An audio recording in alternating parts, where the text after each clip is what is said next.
గత కొద్ది వారాలుగా మనం ఒక విషయాన్ని ఆలోచన చేస్తున్నాం. సహవాసము అనే అంశాన్ని మనం ఆలోచన చేస్తున్నాం. ఈ సహవాసంలో మొదటి భాగంగా మనం ఏం మాట్లాడుకున్నామంటే దేవునితో సహవాసం మనము చేయాలి. ఎందుకు దేవునితో సహవాసం చేయాలో 3 విషయాలు చెప్పారు. ఎలా సహవాసం చేయాలో 3 విషయాలు చెప్పారు. మన దేవునితో సహవాసం చేయలేకపోవడానికి కారణాల్లో 3 విషయాలు చెప్పారు. ఇది మొదటి భాగం. ఇక రెండవ భాగంగా తోటి విశ్వాసులతో సహవాసం యొక్క ప్రాముఖ్యత ఏంటో తెలియజేశాను. అందులో 4 విషయాలు తెలియజేశాను. ఒకరికొకరు తోడుగా ఉండాలని, ఒకరికొకరు ప్రార్థన చేయడానికి, ఒకరినొకరు ప్రోత్సహించుకోవడానికి, ఒకరు పడిపోతే మరొకరు లేపడానికి, తోటి విశ్వాసంతో సహవాసం చేయాలని రెండవ వారంగా మాట్లాడారు. ఇక మూడవ వారంగా విశ్వాసంలోనే మనం సంఘ సభ్యులు ఎలా చేయవలసిన 7 పనులను మీకు తెలియజేశాను. అందులో మొట్టమొదటిది ఏంటి? ఒకరికొకడు వందనాలు చెప్పుకోవాలి. చెప్పుకున్నారా? పోయిన వారం చెప్పుకున్నారు, అందరికీ చెప్పుకున్నారా? పక్కడు కాదు, ముందు వెనక అందరికీ చెప్పలేదు కదా, సంతోషం. రెండోది ఒకరిని ఒకరు ప్రేమించుకోవాలి. మూడోది ఒకరిని ఒకరు గౌరవించుకోవాలి, ఒకరిని ఒకరు ఆదరించుకోవాలి, ఒకరిని ఒకరు ప్రోత్సహించుకోవాలి, ఒకరి కొరకు ఒకరు ప్రార్థించుకోవాలి, ఒకరిని ఒకరు క్షమించుకోవాలి. ఒకరి కొరకు ఒకరు ఏం చేయాలి? క్షమించుకోవాలి, ప్రార్థించుకోవాలి. మరి నేను ఎవరు రావాలి ప్రార్థించడానికి? ఎవరు రాలేదు? అందరూ రావడానికి ప్రయత్నించండి. రాలేని వారికి అనేక కారణాలు ఉండొచ్చు. రావడానికి ప్రయత్నం చేస్తే మనం అంతా కలిసి ప్రార్థించడానికి చక్కని అవకాశం ఉంది. ఈరోజు సహవాసంలో 4వ భాగం ఏంటంటే విశ్వాసమైన మనము సహవాసంలో ఒకరి పట్ల ఒకరు చెయ్యకూడని 7 పనులు. కొంతమందికి టాపిక్ కొంత ఇబ్బందిగా ఉంటుంది. నేను ఎవరిని ఉద్దేశించేది చెప్పట్లేదు, కానీ ఏమి చేయకూడదో బైబిల్ చెప్పింది, చేయకూడదని బైబిల్ చెప్పిందో అవి మాత్రం చెప్పడానికి ప్రయత్నం చేస్తాను. ఒకవేళ అవి మీకు ఇబ్బందిగా ఉంటే నేను దానికి ఏం చేయలేను. వాళ్ళకి మీకు ఇబ్బంది అనిపిస్తే మార్చుకోవడానికి ప్రయత్నం చేయడం తప్ప మరొకటైతే లేదు. చేయకూడని 7 పనుల్లో మొట్టమొదటిది ఏంటంటే ఒకరికొకడు తీర్పు తీర్చుకోకూడదు. రోమిల్ రాసిన పత్రిక అన్ని బైబిల్లో చూపిస్తుంటాను, కొంచెం ఆలోచించడం ప్రయత్నం చేయండి. రోమిల్ రాసిన పత్రిక 14వ అధ్యాయం 13వ వచనాన్ని మీరు జాగ్రత్తగా పరిశీలన చేయగలిగితే, రోమిల్ రాసిన పత్రిక 14వ అధ్యాయం 13వ వచనం, కాగా మనం ఇక మీదట ఒకరికొకడు తీర్పు తీర్చుకుందుము. ఒకరికొకడు తీర్పు తీర్చుకుందము అంటే ఒకరికొకడుకు ఏం చేయకూడదు చెప్తున్నాడు? తీర్పు తీర్చుకోకూడదు. సహజంగా మనకున్న బలహీనత ఏంటంటే ఎదురువారికి త్వరగా తీర్పు తీర్చే ప్రయత్నాలు చేస్తాం. కానీ బైబిల్ ఏం చెప్తుంది అంటే తీర్పు తీర్చకుందుము. తీర్పు తీర్చుకుందాం అంటే తీర్పు తీర్చకూడదు అనే దాని ఉద్దేశం. ఏ సందర్భంలో అపొస్తలుడైన పౌలు ఈ విషయాన్ని చెప్తున్నప్పుడు కూడా మనం జాగ్రత్తగా పరిశీలన చేయగలిగితే, రోమా సంఘంలో యూదులు ఉండేవాళ్ళంట, అన్యులు ఉండేవాళ్ళంట. అంటే యూదుల్లో నుంచి వచ్చిన క్రైస్తవులు ఉన్నారు, అన్యుల్లో నుంచి వచ్చిన క్రైస్తవులు ఉన్నారు. అంటే 2 వేరు జాతులు కలిగిన మనుషులు ఉన్నారు. 2 వేరు జాతులు కలిగిన మనుషులు ఉన్నప్పుడు వారి ఆలోచన విధానం కూడా ఎలా ఉంటుంది? వేరుగా ఉంటుంది. సహజంగా మీరు ఆలోచించండి. సడన్గా ఆలోచన ఒకలా ఉంటుంది, రైతుల ఆలోచన ఒకలా ఉంటుంది అండి. రైతుగా ఉన్నప్పుడు ఒకలా ఆలోచిస్తాడు, సడన్గా అయిపోతే ఇంకోలా ఆలోచిస్తాడు. రైతుగా ఉన్నప్పుడు ఆలోచన మీరు గమనించండి, సడన్ కూడా ఫోన్ చేస్తే వద్దాం అనుకుంటాడు. రైతుగా ఉన్నప్పుడు రోజు ఏకంటున్నాడే అంటాడు రైతుగా ఉన్నప్పుడు. అదే సడన్గా అయిపోయాడు అనుకో, బా ఎంత శ్రద్ధ వచ్చేద్దండి. ఇప్పుడు రైతు అంటాడు, ఎందుకు టైంకి రావట్లేదు, నేను చెప్పకుండా ఎందుకు రావట్లేదు, వేటకి వెళ్దామంటే ఎందుకు రావట్లేదు అని డిఫరెంట్గా ఆలోచిస్తుంటాడు. అలాగే యూదుల్లో నుంచి క్రైస్తవులుగా మారిన వారు సంఘంలో ఉన్నారంట, అన్నిల్లో నుంచి క్రైస్తవులుగా మారి వచ్చిన వారు సంఘంలో ఉన్నారంట. ఈ 2 జాతుల వారు డిఫరెంట్గా ఆలోచిస్తున్నారంట. డిఫరెంట్గా ఆలోచిస్తారు అంతే.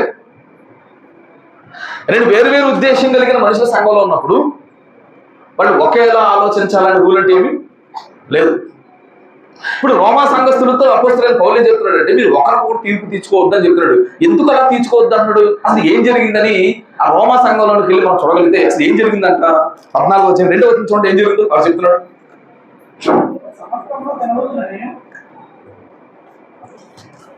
ఎందుకు తీర్పు తెచ్చుకోవడదని అపోస్తలుడైన పౌలు సంఘాన్ని చెప్తున్నాడు అంటే, 2వ వచనం, ఒకడు సమస్తమును తినవచ్చని నమ్ముచున్నాడు, మరొకడు బలహీనుడే ఉండి కూరగాయలే తినుచున్నాడు. అంటే రోమా సంఘంలో ఉన్న ప్రాబ్లం ఏంటంటే, అన్ని తినచ్చంటే అంటున్నాడు 80. లేదు లేదు కాయగూరలు తినాలన్నాడు వెంకటేష్. చక్కగా వెంకటేష్ ఎక్కువ కాయగూరలు తింటూ ఉంటాడు. ఎవరిష్టం వాళ్ళది, ఆయన కాయగూరలు తింటున్నాడు, ఈయన అన్ని తింటున్నాడు.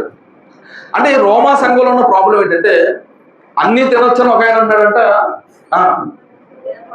కూరగాయలు మాత్రమే తినాలని ఒక ఆయన అంటున్నాడట. అంటే ఇలా ఇద్దరు వ్యక్తులు మాట్లాడుకుంటున్నప్పుడు వారి మధ్య ఐక్యత ఉండడానికి అవకాశం ఉంటుందా?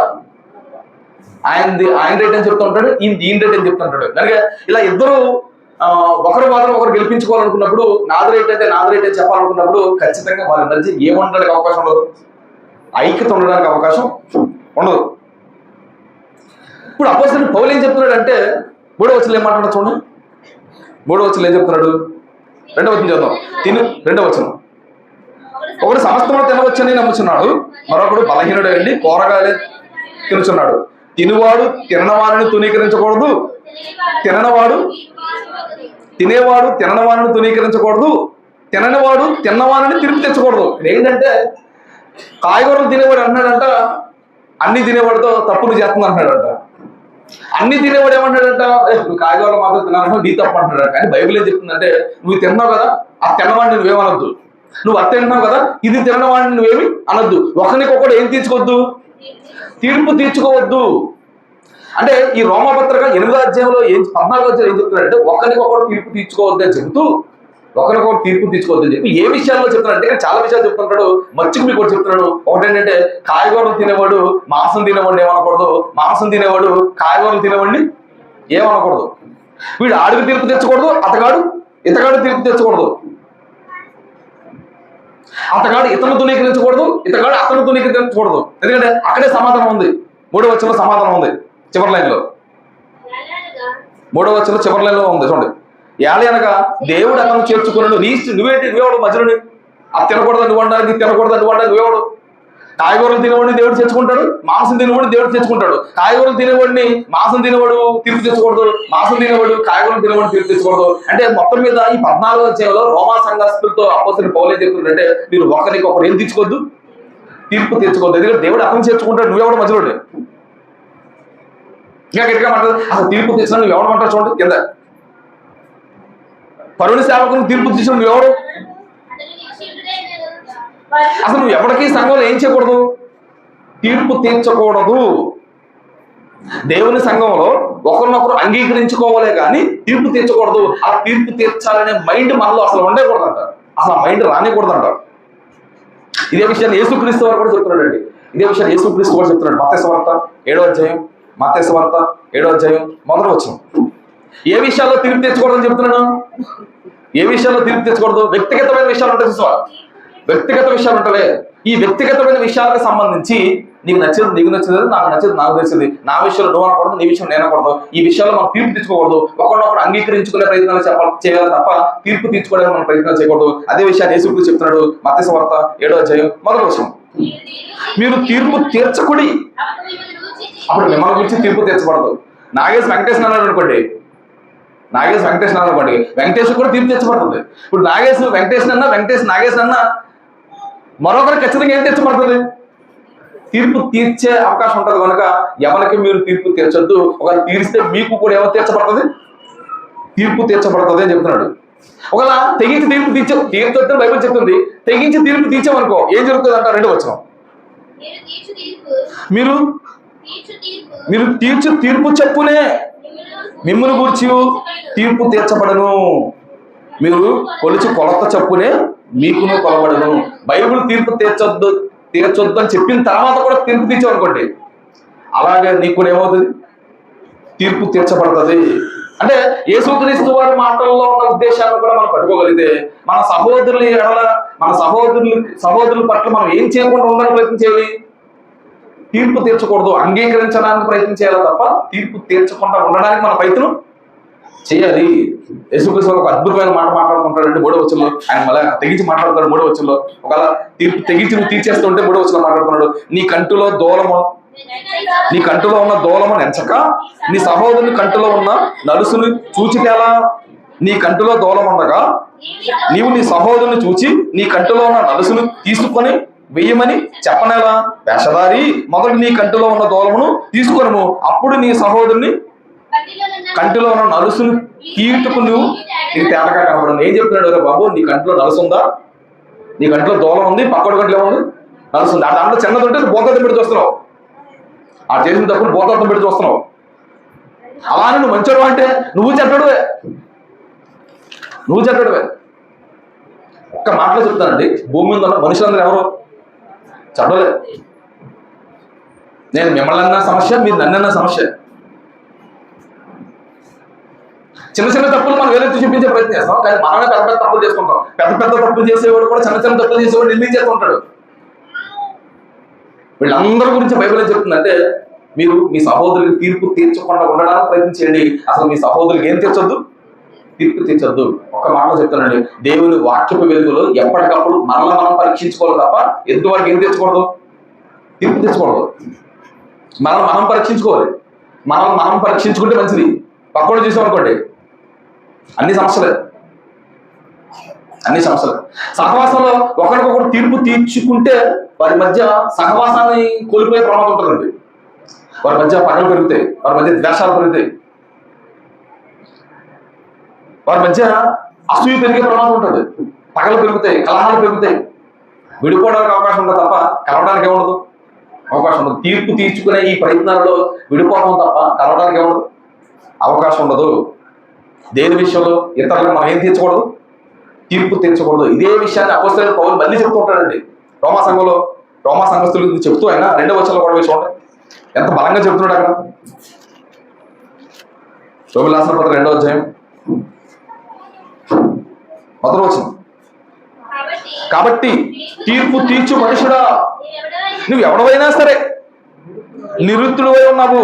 దేని విషయంలో ఎదుటివానికి తీర్పు తీర్చుచున్నావో దాని విషయంలో నీవే నేరస్తుడు అని తీర్పు తీర్చుకొనుచున్నావు. ఎదుటివాడు దొంగ అంటే నువ్వు దొంగని బైబిల్ చెప్తుంది. ఎదుటివాడు దొంగ అనుకో, నువ్వు దొంగవే. ఎదుటివాడు వ్యభిచారంటే నువ్వు వ్యభిచారవే. కానీ నువ్వు ఎవడైనా సరే నువ్వు కూడా మంచోడు కాదు కనుక పక్కోడికి ఏం తీర్చొద్దు? తీర్పు తీర్చొద్దు. నేరస్తులుగా చిత్రీకరించే ప్రయత్నం చేయొద్దు. అలాగని సరిచేయడానికి చెప్పొద్దు అంటే నేను ఆ విషయంలో చెప్పట్లేదు. సరిచేయండి, ఇలా కాదు అలాగే వెళ్ళండి, ఎలా కాదు ఎలా వెళ్ళండి, సరిచేయండి చెప్పండి, ప్రేమతో చెప్పండి. వారిని సరిచేయడానికి ఎన్నని చెప్పండి, కానీ తీర్పులు మాత్రం మీరు తీర్చొద్దు.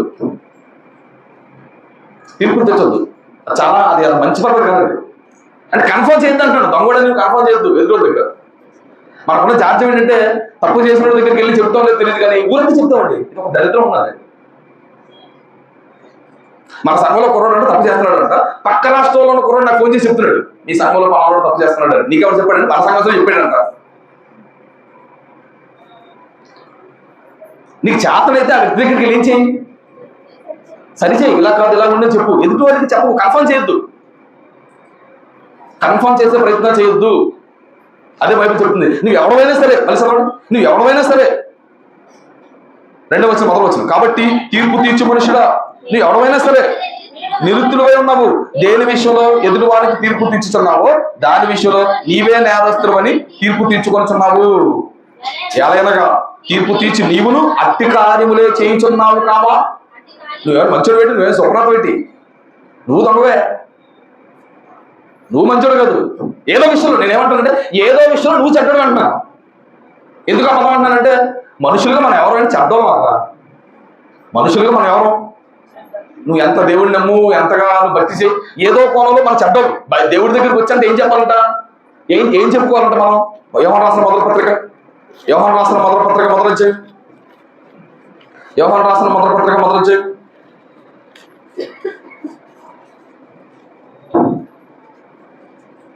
యోహాను రాసిన మొదటి పత్రిక మొదలు చేయి. 8వ వచనం. మనము పాపము లేనివారుమని చెప్పుకుని నేను మనమే మోసపుచ్చుకుంటున్నాం అంట. మనలో పాపం లేదు నేను చెప్పకూడదంట. ఏదో పాపం ఉంటుంది అంట. నేను ఏదో పాపం ఉంటుంది, కనబడని ఏదో పాపం ఉంటుంది. ఇంకా గట్టిగా మాట్లాడాలంటే మనం ఎవరికైతే తీర్పు చేస్తున్నామో అది దొరికేసింది దొంగ. మనం అంతే, అందరూ దొంగలమే. ఇంకా గట్టిగా మాట్లాడాలంటే ఇంకా పెద్ద పాపం చేసి ఉండొచ్చు, అందరికి తెలిసిపోయి పాపం చేయొచ్చు, మనం ఎవరికి తెలియకుండా తెలియని పాపం కనబడిన పాపం చేసి ఉండొచ్చు అంతే. అదే అంటాడు మనము పాపం లేని వారమని చెప్పుకుని కదా మనల్ని మనమే మోసపుచ్చుకుందాము మరియు మనలో సత్యం ఉండదు. మన పాపంలో మనం ఒప్పుకుని కదా ఆయన నమ్మదగిన వాడు నీతిమంతుడు కనుక ఆయన మన పాపం క్షమించి మన సమస్త దుర్నీతులు మన పవిత్రులుగా దేవుడి దగ్గర క్షమాపణ దేవుడు క్షమిస్తాడు, వేరే విషయం. కానీ ఎదుటి వ్యక్తి విషయంలో ఎదుటి వ్యక్తి ఏదో తప్పు చేస్తున్నాడని మొత్తం పెట్టి చూపించి ప్రజలందరూ ప్రచారం చేసే ప్రయత్నం చేయొద్దు. ప్రచారం చేసే ప్రయత్నం చేయొద్దు. అవకాశం ఉన్నంత మేరకు ఆ వ్యక్తితో మాట్లాడి సరిచేయడానికి ప్రయత్నం చేయండి,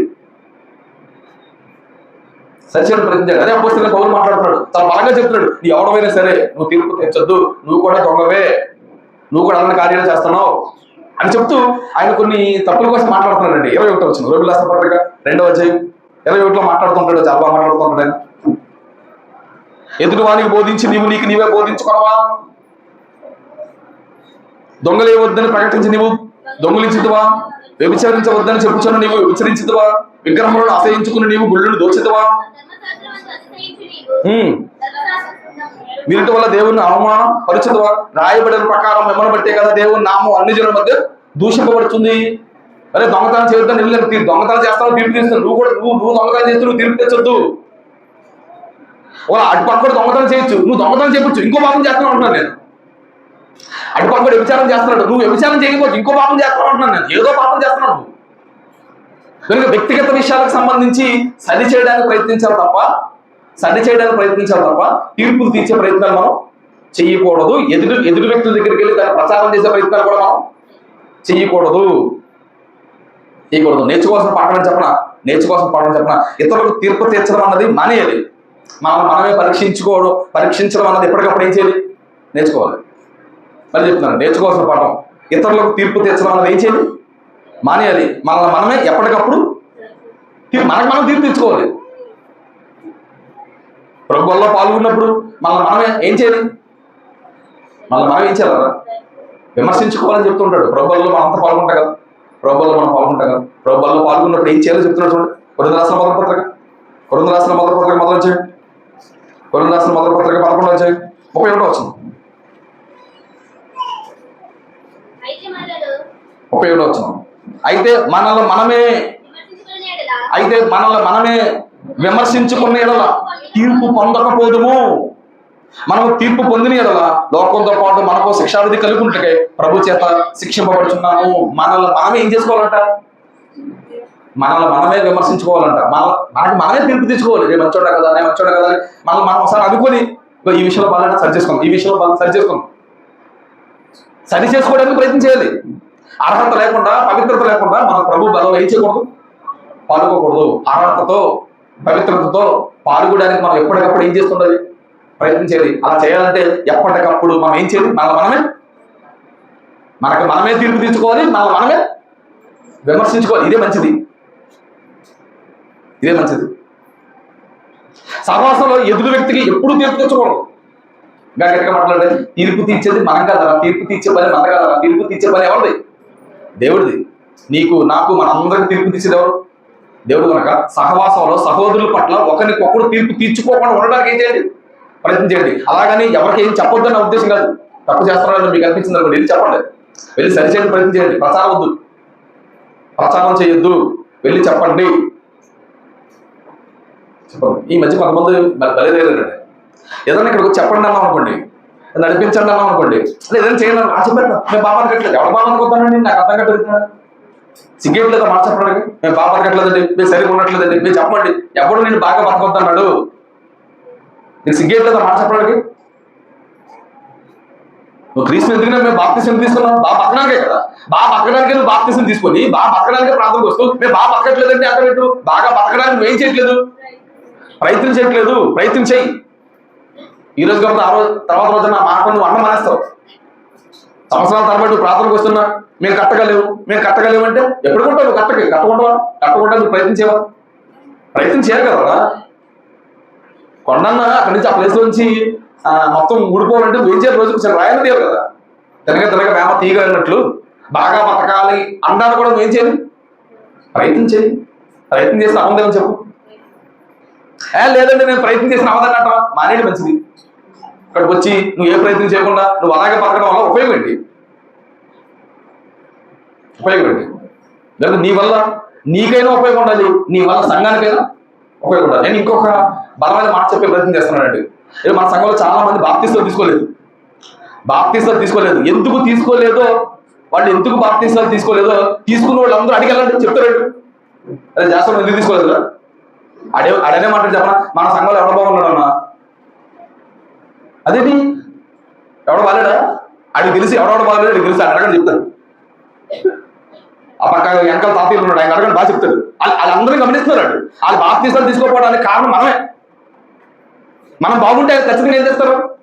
తీసుకుంటారు. నేను అంటాను, నువ్వు దేవుణ్ణి నమ్మి బాప్తిస్తం తీసుకొని ప్రభు వల్ల పాల్గొని కూడా నీ వల్ల ఒకడు దేవుడిని నమ్మట్లేదంటే ఒక్కసారి నీ పరిస్థితి ఏంటో ఆలోచించమని చెప్తున్నాను నేను. అంటే ఒకడు మన వల్ల దేవుళ్ళకి రాకపోయినాం కదండి, దేవునికి దూరం మాత్రం అవ్వకూడదు. మిమ్మల్ని బట్టే కదా దేవుని నామం అన్ని జనుల మధ్య, అది జరగకూడదు. మనం చూస్తే ఇంకోటి కనిపించాలబ్బా, మేము మారాలండి, మేము బాప్తిస్తం తీసుకోవాలండి, మేమే పాడాలండి, మేమే ప్రార్థించాలండి, మేము అలాగే వెళ్ళాలని అది కనిపించాలి. అది కనిపించట్లేదు. ఎందుకంటే ఎవరికో తీర్పు తీర్చాలని ఈ విషయాలు చెప్పట్లేదు. మనం సరి చేసుకుందాం, మనం విమర్శించుకుందాం, మనం మారడానికి అవకాశం ఉంటుంది. ఎదుటివారు మనం చూసి మారడానికి కూడా అవకాశం ఉంటుంది. కనుక సహవాసంలో మనం చేయకూడని ఒక పని ఏంటంటే ఒకరికొకరు ఏం చేయకూడదు? తీర్పు తీర్చకూడదు. ఇది మొదటిది. రెండోది కూడా చెప్తానండి. రెండోది ఏంటంటే ఒకరికొకరు వివాదం ఎత్తుకోకూడదు. సహోదరుల మధ్య మనకు చేసుకోకూడదు. రెండో పని ఏంటంటే వివాదాలు ఏం చేయకూడదు? రేపకూడదు. దీనికి సంబంధించిన వాక్య భాగాన్ని కూడా మీరు చూడగలిగితే గలతీయులకు రాసిన పత్రిక 5వ అధ్యాయం, 25-26 వచనాలు మీరు జాగ్రత్తగా పరిశీలన చేయగలిగితే, మనం ఆత్మను అనుసరించి జీవించేవారు అయితే ఆత్మను అనుసరించి క్రమంగా నడుచుకుందాము. 25వ వచనంలో ఏమంటాడంటే ఆత్మానుసారంగా బ్రతకడం అనేది క్రమం అని చెప్తున్నాడు. ఆత్మానుసారంగా బ్రతకడం క్రమం అని చెప్తున్నాడు. ఒకరినొకరము వివాదము రేపకయు. అక్రమం ఏంటంట? క్రమమేమో ఆత్మానుసారంగా బ్రతకడం. అక్రమం ఏంటంట? ఒకరికొకరు ఏం రేపుకోకూడదు? వివాదం రేపుకోకూడదు. సంఘం అంటే అనేక రకాల మనుషులు ఉంటారు, అనేక రకాలైన ఆలోచనలు ఉంటారు, అనేక రకాలైన ఆలోచన కలిగి ఉంటారు. ఉదాహరణకి సంఘంలో ఏదైనా ఓ పని చేయాలి అని మనం అనుకున్నాం అనుకోండి, ఒకడు ఇలా అంటాడు, ఒకడు అలా అంటాడు, ఒకడు అలా అంటాడు. గట్టిగా మాట్లాడాం అనుకోండి, ఏం స్టార్ట్ అవుతుంది? వివాదం స్టార్ట్ అవుతుంది. ఎందుకంటే ఇప్పుడు నువ్వు అనుకున్నట్లుగా వాడు చేయాలని ఆడనుకోడు, వాడు అనుకున్నట్లుగా నువ్వు చేయాలనుకోడు. ఎందుకంటే నీ లెవెల్ వేరు, ఆయన లెవెల్ వేరు. సహజంగా కొత్తగా వచ్చినోడు లెవెల్ ఎవరో ఉంటుంది, ఎప్పటి నుంచి ఉన్నాడు లెవెల్ ఎవరో ఉంటుంది. ఎప్పటి నుంచి వచ్చినాడు ఇలా చేయాలని ఆలోచిస్తున్నాడు, కొత్తగా వచ్చినాడు అలా చేయాలని ఆలోచిస్తుంటాడు. అప్పుడు గట్టిగా మాట్లాడడం ఏమవుతుంది? ఇప్పుడు ఇద్దరులో ఎవరు తగ్గలేదంటే ఏమవుతుందా? వివాదం దిగుతుంది. వివాదం రేపొద్దు అన్నాడంటే ఒక సమస్య వచ్చినప్పుడు, ఇద్దరు వ్యక్తులు మాట్లాడుకోవాల్సిన పరిస్థితి వచ్చినప్పుడు నువ్వు తగ్గిపో, నువ్వు రేపొద్దు. అటుపక్కడు రేపే బుద్ధి ఉందా నీకేముండకూడదు? నువ్వు రేపొద్దు. ఒకరికొకడు వివాదం రేపొద్దు అంటే ఒక సమస్య వచ్చినప్పుడు, సమస్య కొరకు ఇద్దరు వ్యక్తులు మాట్లాడుకుంటున్నప్పుడు అవసరమైతే నువ్వు సమస్యను ఏం చేయాలి?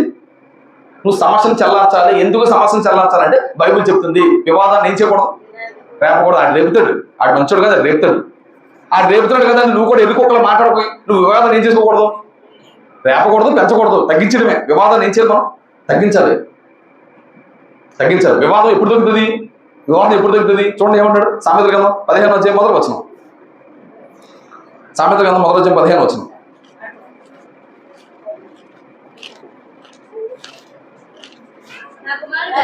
సామెతల గ్రంథం 15వ అధ్యాయం మొదలు వచనం.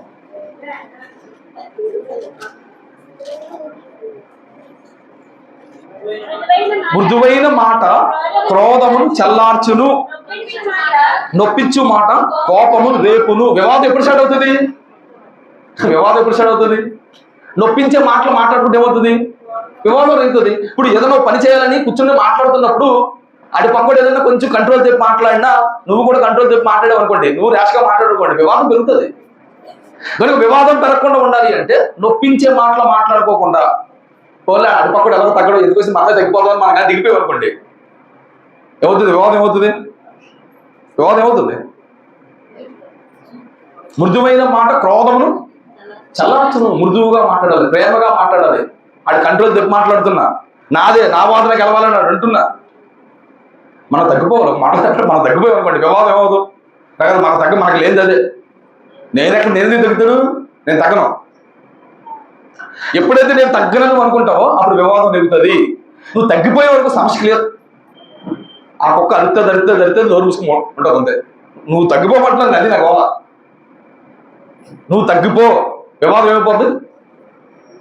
బైబిల్ ఏం చెప్తుందంటే వివాదం రేపొద్దు అంటుంది కనుక అటుపక్కడు వివాదం రేపుతున్నప్పుడు నువ్వు చేయాల్సిన పని ఏంటంటే వివాదాన్ని ఏం చేయొద్దు, రేపొద్దు. ఆ రేపుతున్నాడు కదండి, ఆ బైబిల్ పాటించండి. నీకెందుకు, నువ్వు బైబిల్ పాటించట్న్నాను నేను.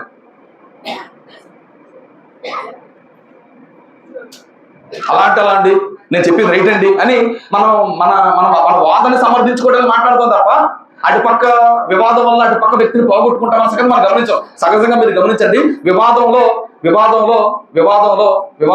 వ్యక్తిని పోగొట్టుకుంటామే తప్ప వ్యక్తిని మనం ఏం చేయలేము, దక్కించుకోలేము. మీరు ఏ వివాదం చూడండి, ఏ గొడవన్నా చూడండి, ఆ గొడవలో ఎదురు వ్యక్తిని మనం కోల్పోతాం. ఎదురు వ్యక్తిని కోల్పోకుండా ఉండాలంటే వివాదాన్ని మీరు ఏం చేయొద్దు, రేపొద్దు. వివాదాన్ని రేపొద్దు. సహవాసంలో వివాదం ఉండకూడదు. సహవాసంలో వివాదం ఉంటే మనం పోగొట్టుకుంటాం. మన వ్యక్తులు పోగొట్టుకోకూడదు, రాబట్టుకోవాలి, కలుపుకోవాలి. ఇక నిజంగా కలుపుకోవాలని ఆలోచన ఉంటే మాత్రం వివాదాన్ని ఏం చేయొద్దు, రేపొద్దు. సంఘంలో ఉన్న ప్రతి వ్యక్తి ప్రాముఖ్యమైన వాడే. ఏ వ్యక్తిని మనం ఏం చేయకూడదు, పోగొట్టుకోకూడదు. కనుక అవకాశం ఉన్నంత మేరకు మీరు వివాదాన్ని ఏం చేయొద్దు, రేపొద్దు. ఏం చేస్తే వివాదం జరగకుండా ఉంటుందో బైబిల్ చెప్తుందండి. ఇప్పుడు ఎల్ఐసి రాజుకి నాకు వివాదం జరుగుతుంది, నాది రైట్ అంటే తప్పుడు అంటున్నాడు, నేను అంటున్నాను. ఇప్పుడు వివాదం జరగకుండా ఉండాలంటే మా ఇద్దరిలో ఒకరి పని చేయాలంటే ఏ పని చేయాలి? సామెతల గ్రంథం 17 అధ్యాయం, 14 వచ్చిన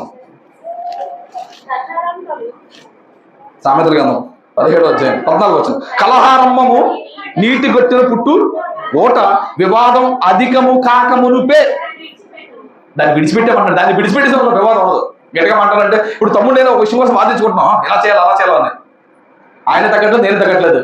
ఇప్పుడు సమస్య పరిష్కారం అవ్వాలనుకోండి, ఎవరో ఒకరు అక్కడి నుంచి వెళ్ళిపోయారు అనుకోండి, ఏమైపోతుంది గొడవ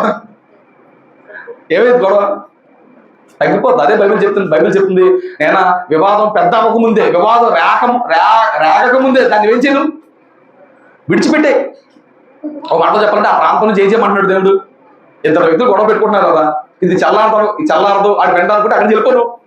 ఏదో సమాధానం చెప్పేసి ఏదో కవర్ చేసేద్దాం, లేదా దాన్ని సర్దుమనికి చేద్దాం అనుకోవడం మన పొరపాటు, మన అవేకం అవ్వదు. అది నేనే గెలవాలనుకుంటే నడిపక్కడు. కనుక అవకాశం ఉన్నంత మేరకు వివాదం జరుగుతున్నప్పుడు, గొడవ జరుగుతున్నప్పుడు ఆ ప్రాంతంలో ఉండకుండా దాన్ని విడిచి వెళ్ళిపోండి. ఎందుకు వెళ్ళిపోవాలంటే బైబిల్ ఏం చెప్తుంది, వివాదాన్ని ఏం చేద్దాం, రేపొద్దు. నువ్వు రేపకు, ఆ రేపితే రేపాడు, ఆడితో మాకెందుకు. మనం అవకాశం ఉన్నంత మేరకు మన సహోదరులతో వివాదం లేకుండా ఉండడానికి అవసరమైతే ఆ ప్రాంతం నుంచి మనం ఏం చేయాలి, వెళ్ళిపోవాలి. సంఘంలో ఒక సమస్య వచ్చింది అనుకోండి, నువ్వు రేపేవాడు దాన్ని విడిచిపెట్టి వెళ్ళిపోయాడు. ఏమండి, సంఘంలో సమస్య వచ్చింది, నువ్వు రేపుతావా దాన్ని విడిచిపెట్టి వెళ్ళిపోతావా? ఏం చేయమని బైబిల్ చెప్తుంది, విడిచిపెట్టి వెళ్ళిపో. ఎందుకు విడిచిపెట్టి వెళ్ళిపో? వివాదాన్ని ఏం చేయవద్దు, రేపొద్దు. వివాదం రేపడం వల్ల ఈ వివాదంలో ఆ వ్యక్తిని మనం ఏం చేసుకుంటాం, పోగొట్టుకుంటాం. ఏ వ్యక్తిని మనం పోగొట్టుకోకుండా ఉండాలంటే సహోదరుల మధ్య మనం చేయకూడదు. రెండో పని ఏంటంటే వివాదాన్ని రేగకుండా ఉండేలా మన ప్రయత్నం మనం చేయాలి. అవసరం మేరకు మృదువుగా మాట్లాడాలి. అయినా వెంటలేదు అనుకోండి, అక్కడి నుంచి ఇది సహవాసంలో సహోదరులైన మన మధ్య జరగకూడదు. రెండో పని ఏంటంటే వివాదాలు మనం ఏం చేసుకోకూడదు, రేపుకోకూడదు. మూడోది కూడా చెప్పే ప్రయత్నం చేస్తానండి. మూడోది ఏంటంటే సహోదరులైన మన మధ్య జరగకూడదు. మూడో పని ఏంటంటే ఒకరి యందు ఒకరు అసూయ పడకూడదు. పడకూడదు, అది కూడా బైబిల్ చెప్తుంది చూడండి. కొలస్సీయులకు రాసిన పత్రిక 5వ అధ్యాయం 26వ వచనం.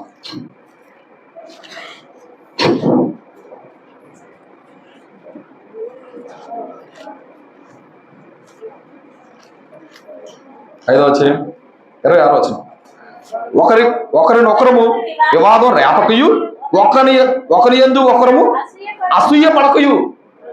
అంటే మన సహోదరుల మధ్య ఒకరంటే ఒకరికి ఏముండకూడదంట, అసూయ పడకూడదంట. అసలు ఇది జరగకూడదు. మన సంఘంలో అసూయ ఉండకూడదు.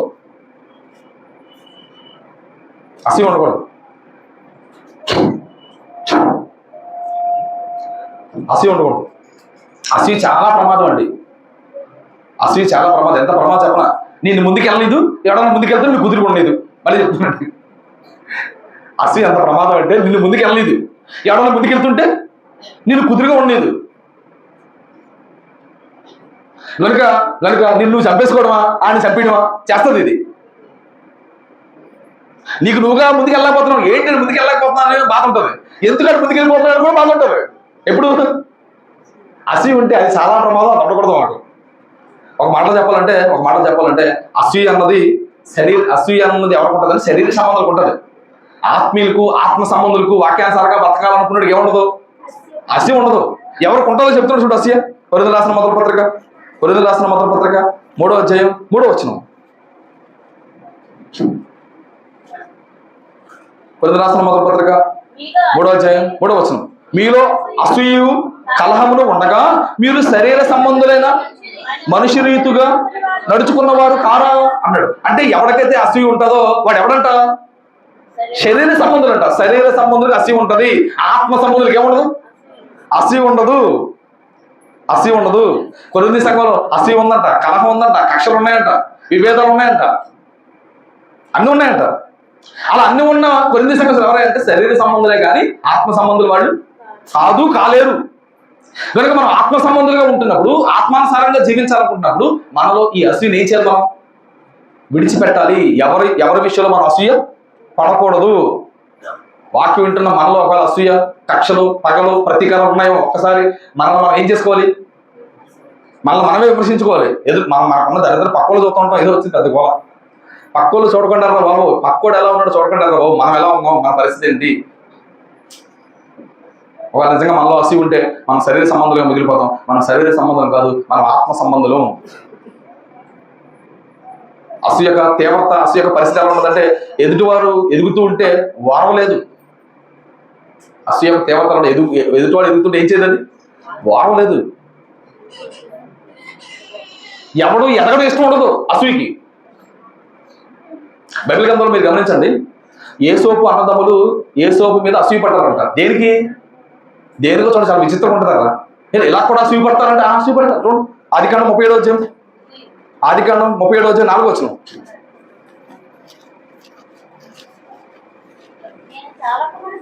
ఆదికాండము 37వ అధ్యాయం 4వ వచనం.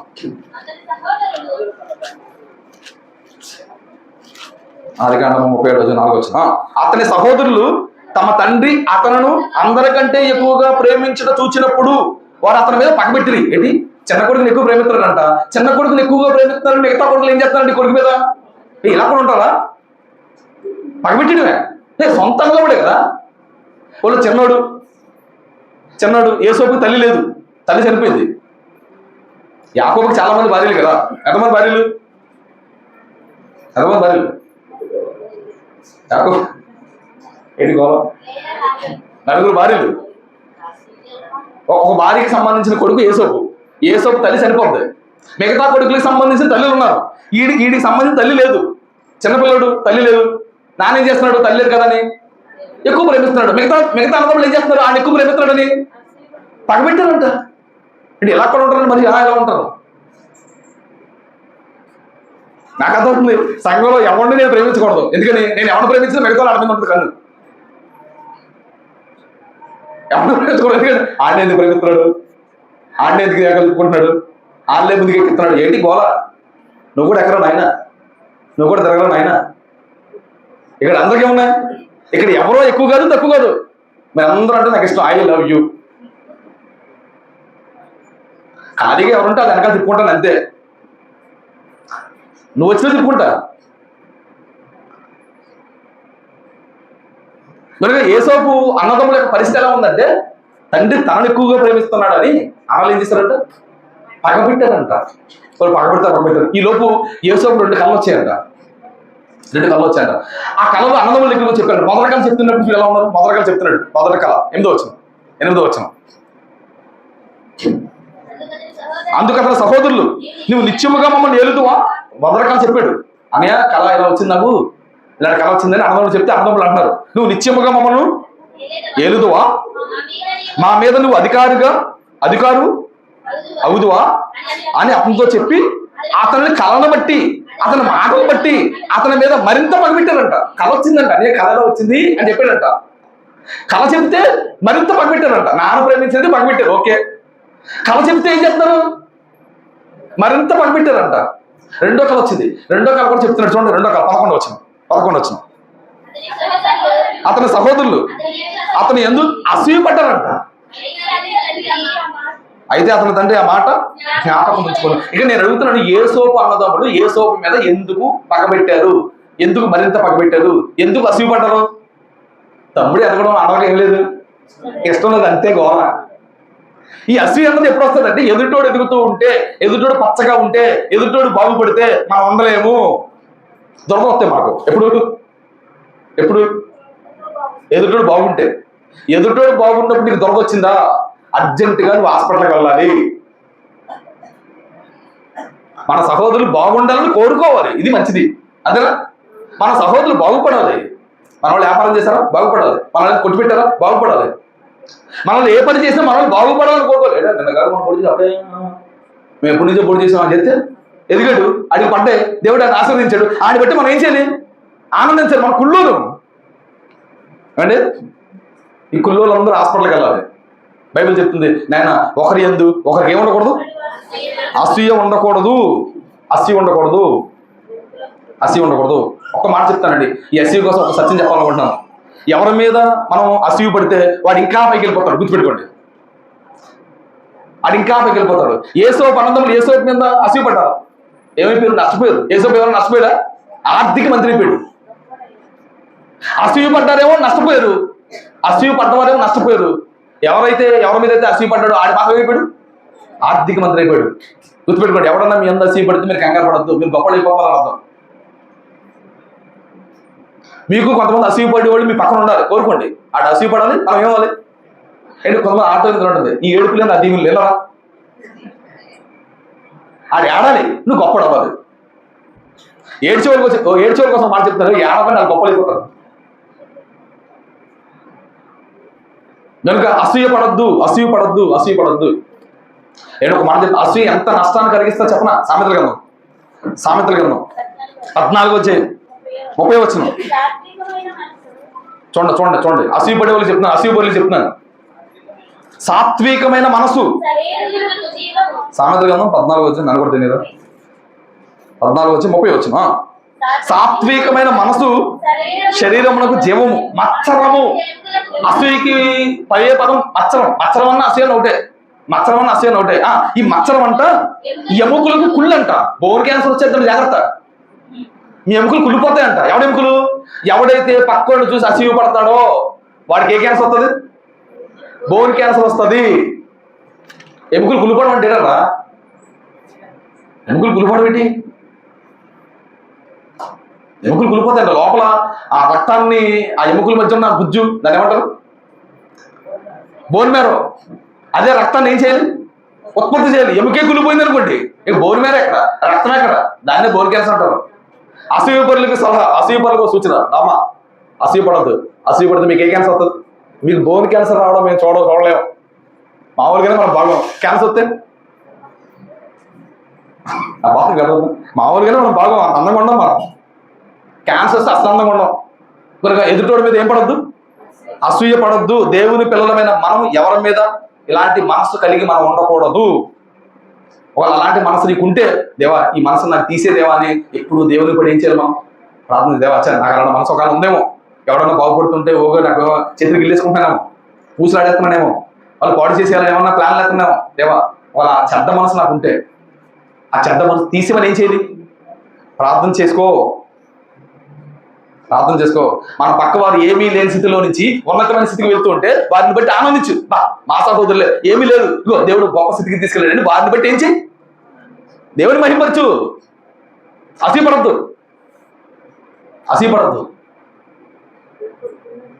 నీకు ఎప్పటి నుంచో పెద్ద పోటీ ఉండొచ్చు, ఇప్పుడే చిన్న పోటీ చేసి బాగా పడిపోయి పెద్ద పోటీ చేసేవచ్చు.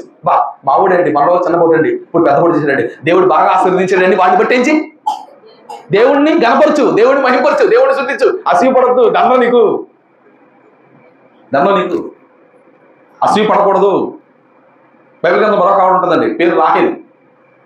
వాళ్ళ అక్కకి పిల్లలు పుట్టేస్తున్నాడు, అసూయపడదు పిచ్చిది. అక్కకి పిల్లలు పుడుతుంటే అసూయపడటం ఏంటి? నాకు పడపోతే పడపోయారు, మా అక్కకి పిల్లలు పుట్టారు, మా అక్క పిల్లలే నా పిల్లలు అనుకోవాలి, పిచ్చిది. అసూయపడదంట ఎవరి మీద? చూడండి ఆదికాండం 30 ఇదేం గోలా? ఆదికాండం 30 మొదలు వచనం. రాహేలు తాను యాకోబునకు పిల్లలు కనకపోవుట చూచి తన అక్క యందు అసూయపడుతుందంట. పిల్లలు లేదందుకే భర్త దగ్గర గొడవ పెట్టిందంట. ఏమండి నాకు పిల్లలు ఇస్తారా? మీ ఆయనతో గొడవ పెడితే పిల్లలు పుడతారా? పుట్టరు. అక్క మంది అసూయపడితే పిల్లలు పుడతారా? పుట్టరు. పుత్రదాత ఒకషా తింటదండి ఆవిడ. పిల్లలు పుట్టడానికి ఆ పళ్ళు తింటే పిల్లలు పుడతాను ఎవరు చెప్పారేమో. ఆ పళ్ళు తీసి తింటది. ఆ పళ్ళు తిన్నా కూడా పిల్లలు పుట్టరు. ఎప్పుడు రాహేలుకి పిల్లలు పుట్టారు తెలుసా? ఎప్పుడు పుట్టారు? ఆదికాండం 30 ఆదికాండం 30 22, 23, 24 వచ్చినా చూడండి. ఎక్కడ చదువుతావా? 22, 21. దేవుడు రాహేలు జ్ఞాపకం చేసుకుని ఆమె మనవి విని ఆమె గర్భం తెచ్చి. ఎప్పుడు పిల్లలు పుట్టారు? దేవుడు ప్రార్థన చేస్తే పిల్లలు పుట్టారు. అసూయ పుడితే పిల్లలు ఎందుకు పుడతారు? ఏమంటే పక్కోడి నుంచి అసూయ పుడితే నీకెందుకు వస్తుందరా? దేవుడిని అడుగు, దేవుడు నీకు ఇస్తాడు. దేవా ఆడికి బోర్డు ఇచ్చావు, నాకు కూడా బోర్డు అడుగు దేవుడిని. ఆడికి బోర్డు ఇచ్చేసేదేవా, ఆడికి ఎందుకు ఇచ్చేసేదేవా అని ఆడకో, నీకు ఇమ్మని అడుగు. నా పాయింట్ మీకు అర్థవుతుందా? అసూయ పడద్దు, అది మంచిది కాదు. క్యాన్సర్ వస్తుంది, క్యాన్సర్ వస్తే మనం చూడలేము. అసూయ పడకూడదు. మన దగ్గర ఉన్నవాడు లేనివాడు గొప్ప స్థితికి వెళ్తూ ఉంటే బా దేవుడు చాలా గొప్ప స్థితికి తీసుకెళ్తున్నాడు, దేవుడు బాగా అతగాడిని ఆశీర్వదిస్తున్నాడు అని అతగాడిని బట్టి మనం ఏం చేయాలి? దేవుడు మరి మా దేవుడు గొప్పడండి. చూడండి, ఏమీ లేనివాడు కూడా ఏం చేశాడు? గొప్పడు చేశాడని దేవుడు మహిమపరచాలి. ఏమీ లేనివాడు గొప్పడు అయిపోతే అయిపోయిండు. ఏం చేశాడు? కనవేశాడు అంటావా? దొంగతనం చేశాడు అంటావా? నీకెందుకు వెళ్ళింది? నీకెందుకు అంటున్నాను? నువ్వు ఎలా ఉన్నావు చూసుకోవయ్యా బాబు. ఎందుకో నీకు వస్తుంది, ఎందుకో వస్తుంది. కనుక దేవుని పిల్లలమైన మనం సహవాసంలో ఒకరికి ఉండకూడని ఎన్నో పని. 3వ పని ఏంటి?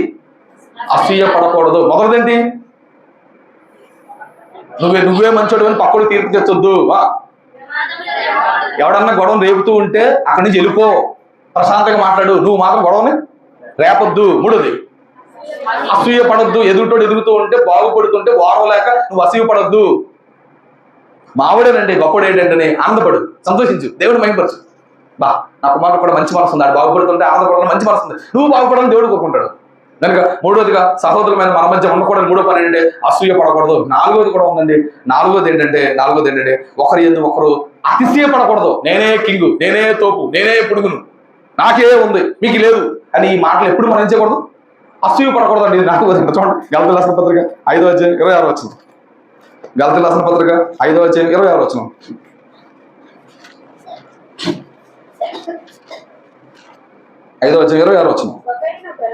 ఒకరినొకరము వివాదం రేపకయు ఒకరి యందు ఒకరు అసూయ పడకయు వృధాగా అతిశయ పడకుందుము.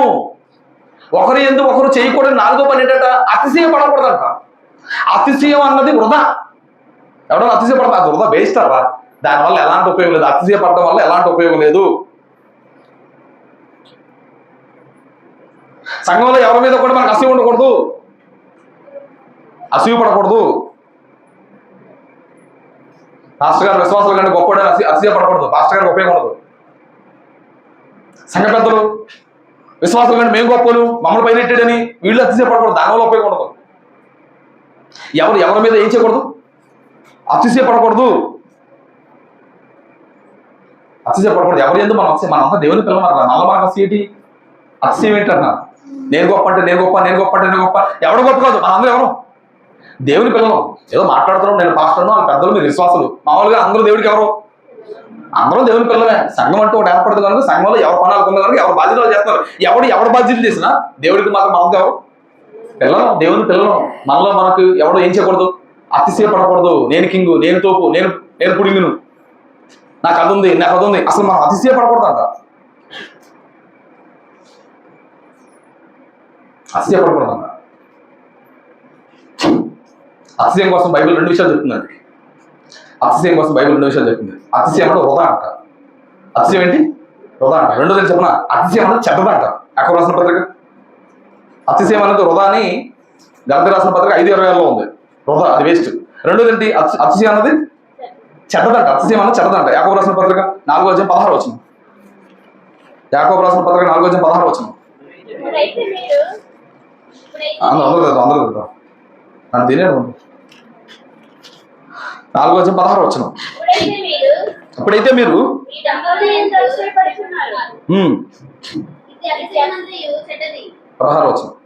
ఇప్పుడైతే మీరు మీ డమ్మముల యందు అతిశయపడుతున్నారు.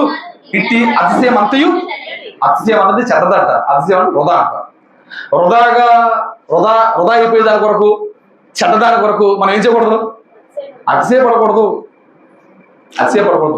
ఏ విషయాల్లో అతిశయపడకూడదో కొన్ని విషయాల కోసం బైబిల్ చెప్తుంది.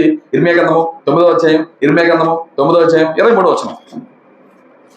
ఇర్మియా గ్రంథము 9వ అధ్యాయం 23వ వచనం. ఏ విషయాల్లో అతిశయపడకూడదో కొన్ని విషయాలు చెప్పింది ఇక్కడ. యెహోవా ఇలా సెలవిచ్చున్నాడు, జ్ఞాని తన జ్ఞానమును బట్టి, శూరుడు తన శౌర్యమును బట్టి అతిశయింపకూడదు, ఐశ్వర్యుడు తన ఐశ్వర్యం బట్టి అతిశయింపకూడదు. ఇక్కడ 3 విషయాలు చెప్తున్నాడండి. నీకున్న జ్ఞానాన్ని బట్టి నువ్వేం చేయకూడదు? అతిశయపడకూడదు. శూరుడు కోసం చెప్తాడు, నీకున్న బలాన్ని బట్టి నువ్వు అతిశయపడకూడదు. మూడోది, నీకున్న ధనాన్ని బట్టి కూడా నువ్వు అతిశయపడకూడదు. సహజంగా ధనం ఉంటే అతిశయం వస్తుంది, బలం ఉంటే అతిశయం వస్తుంది, జ్ఞానం ఉంటే అతిశయం వస్తుంది. తెలుసా? ఎవరికి అతిశయం వస్తుంది? అందం ఉంటే అతిశయం వస్తుంది, అధికారం ఉంటే అతిశయం వస్తుంది. నీకున్న దాన్ని బట్టి నువ్వేం చేయకూడదు? అతిశయపడకూడదు. నేను అంటాను, నీకు జ్ఞానమైన, నీకు బలమైన, నీకు ధనమైన ఇచ్చింది ఎవరు? దేవుడు ఇచ్చాడరా. ఇచ్చింది దేవుడు. నీ గొప్ప బెల్లపెత్తనం పెట్టు. అప్పసరి పౌలులా మాట్లాడుతుంటాడు, నేను ఏమై ఉన్నాను? అది దేవుని కృప. దేవుని కృపలు పని చేశానండి, దేవుని కృపలు అలా ఇవ్వగలిగానండి, దేవుని కృపలు చెప్పగలిగానండి, దేవుని కృప వల్ల అన్ని చేయగలిగాను. నీకు ఎదురున్నా నీకున్న దాన్ని బట్టి నువ్వు అతిశయపడకూడదు. అవి నీవు కాదు, అవన్నీ నీకు దేవుడిచ్చిన దాంతో నువ్వు అతిశయపడ్డావు. అంటే సహజంగా ఒక అడుక్కున్నోడికి ఒక అన్నం ప్లేట్ పెట్టామండి. ఇంకో అడుక్కున్నాడు దగ్గరికి వెళ్ళి నాకు అన్నం ఉంది అనకూడదు. నువ్వే అడుక్కున్నాడు అంటే నీకే ఎవడో ఇస్తే అన్నం వచ్చింది. లేనోడి దగ్గరికి వెళ్ళి నాకు ఉందంటావా అనకూడదండి. నీకు ధనమైనా, నీకు జ్ఞానమైనా, నీకు బలమైనా, నీకు అందమైనా, నీకు అధికారమైనా దేవుడిచ్చాడు. అది దేవుని కృప వల్లే. కనుక దేవుని కృప వల్లే ఇదంతా జరిగింది అనుకోవాలి తప్ప మనం ఎప్పుడు ఏం చేయకూడదు? అతిశయపడకూడదు. అదంతా మంచిది కాదు, క్యాన్సర్ వస్తుంది, అది మంచిది కాదు. వృధా. అతిశయపడటం వృధా. దేవుడిచ్చాడు. నాగేశ్వర గారు బోర్డు దేవుడిచ్చాడు బాబు అనాలా? నాగేశ్వర మంచిది దేవుడిచ్చాడు బాబు అనాలా? ఎలా కట్టిన చూసే బాబు అనకూడదు. ఆయన మామూలు ఎలా యాడ్ చేస్తా అనకూడదు. దేవుని కృపలు యాడ్ చేస్తున్నాం బాబు, దేవుడి కృపలు అంతే. దేవుడు దేవుడు దేవుడు దేవుడు ప్రతి దానికి ఎవరి పేరు చెప్పాలి? దేవుడిచ్చాడండి. నేను అన్నానంటేనండి టైంకి వచ్చేస్తాను, టైంకి రావు. దేవుడి కృప ఉంటే వస్తానండి అను. నేను అన్నానంటే ఇచ్చేస్తానండి, దేవుని కృప ఉంటే ఇచ్చేస్తానండి అను. దేవుడిని ముందు పెట్టి ఎంత బాగుంటుంది. నువ్వు ఏది మాట్లాడి దేవుడిని ముందు పెట్టి ఎంత బాగుంటుంది. వాళ్ళ దేవుడిని పెట్టకుండా నువ్వు అతిశయపడిపోతున్నావు అనుకోండి, అది వృధా. అది అంత మంచిది కాదు. అదంతా మంచిది కాదు. నీకున్న దాన్ని బట్టి నువ్వు అతిశయపడవద్దు. ఒకవేళ అతిశయపడాల్సి వస్తే దేనికోసం అతిశయపడాలని చెప్తున్నాడండి. అదే ఇర్మియా గ్రంథము 9వ అధ్యాయం 24వ వచనం. అతిశయించేవాడు దేవుని బట్టి అతిశయపోవాలనగా భూమి మీద కృప చూపుచు నీతి న్యాయం జరిగించుచున్న యెహోవాను నేనేనని గ్రహించి నన్ను పరిశీలనగా తెలుసుకున్న బట్టియే అతిశయింపవలను. వాటిలో నేను ఆనందించిన యెహోవా సెలవిస్తున్నాడు. దేన్ని బట్టి అతిశయించాలంట? నాకేంటంటే దేవుడు ఉన్నాడు అలా. నాకేంటంటే దేవుడు ఉన్నాడని మన దేవుడి మీద ఆధారపడటమే మనం అతిశయపడటం అంట.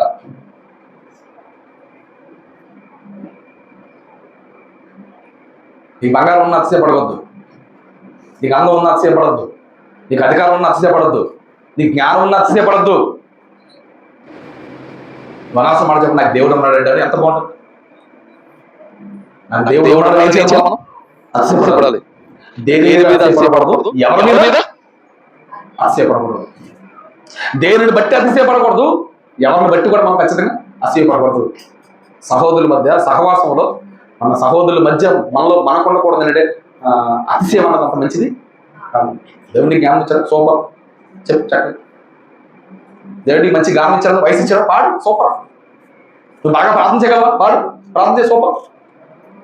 దేవుడి బట్టే, దేవుడు ఇచ్చాడండి. దేవుని బట్టే మనం ఏం చేయాలి? అతిశయపడాలి, దేవుని బట్టి అతిశయపడాలి. మనకున్న దాన్ని బట్టి ఎప్పుడు మనం ఏం చేయకూడదు, అతిశయ పడకూడదు. ఇదేనది 4వది. ఇంకా 5, 6, 7 కూడా ఉన్నాయి, త్వరగా చెప్పి ఉంచే ప్రయత్నం చేస్తాను. 5వదిగా సహోదరుల మధ్య మనలో మనకు ఉండకూడదు, మనలో మనం చేసుకోకూడదు. ఒకటి ఏంటంటే ఒకరికి ఒకడు అబద్ధం ఆడకూడదంట. మనలో మనకి ఏముండకూడదు, అబద్ధాలు ఉండకూడదంట. చూడండి, దానికి సంబంధించిన వాక్య భాగాన్ని కూడా చూపిస్తాను. కొలస్సీయులకు రాసిన పత్రిక 3వ అధ్యాయం 9వ వచనం. కొలస్సీయులకు రాసిన పత్రిక 3వ అధ్యాయం 9వ వచనం. త్వరగా చెప్పి ముగించే ప్రయత్నం చేస్తాను, కంగారు పడకండి. కొలస్సీయులకు రాసిన పత్రిక 3వ అధ్యాయం 9వ వచనం. ఒకనితో ఒకడు అబద్ధమాడుకుడి. ఒకరితో ఒకడు ఏం చేయకూడదు, అబద్ధాలు ఆడుకోవద్దు. మనలో మనకి ఏముండకూడదు, అలా బయట ఆడమంటారా అని అంటారు. బయట కోసం చెప్పండి, లోపల మన సహోదరులు మనకి ఏముండకూడదు, అబద్ధాలు ఆడుకోకూడదు. ఎందుకు ఆడుకోకూడదు చెప్తారు కదా. ఎందుకు ఆడుకోకూడదు అంట, ప్రాచీన స్వభావమును దాని క్రియలతో కూడా మీరు పరిచయించి జ్ఞానము నిమిత్తం దాన్ని సృజించి వాని పోలుకు చెప్పున నూతన పరచబడుచున్న నవీన స్వభావమును ధరించుకొని ఉన్నారు. మీరు నూతన పరచబడ్డారు, మీరు బాప్తిజం తీసుకున్నారు, దేవుని స్వభావంలోనికి మీరు మారుతున్నారు, నూతన స్వభావంలోనికి మీరు వస్తున్నారు. కనుక